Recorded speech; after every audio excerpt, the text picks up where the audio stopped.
กาสบายดีเนาะวันนี้ก็สิมาลงมัดเขาเนาะ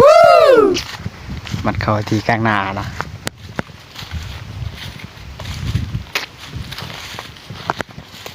ไม่เบรกเลยไม่งอ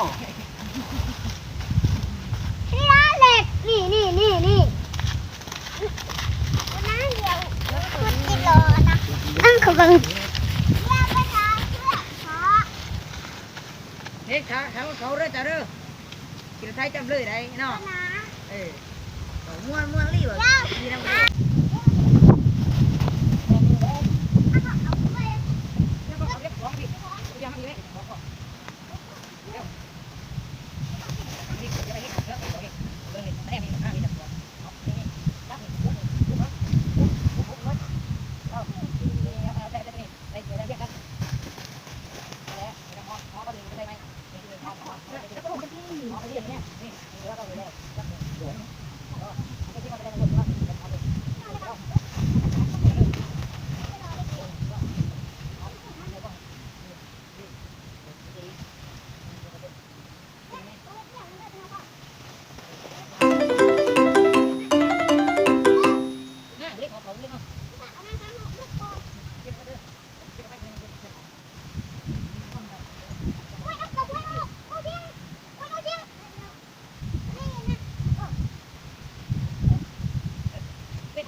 เล็กๆเนาะ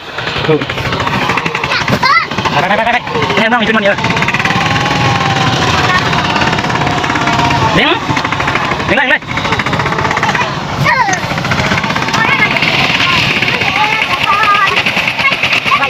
โอ้ทำดีเลยแค่มันเต็มเลยเดี๋ยว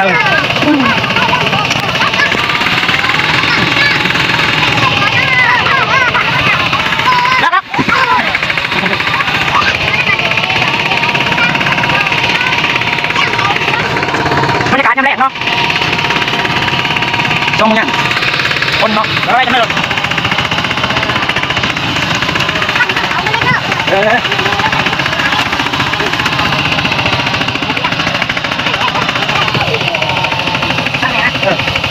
ลงไปเลยชุดแล้ว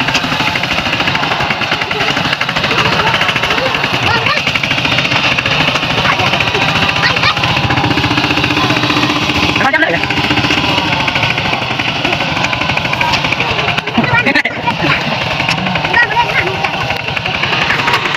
เดี๋ยวมันเอามาเลย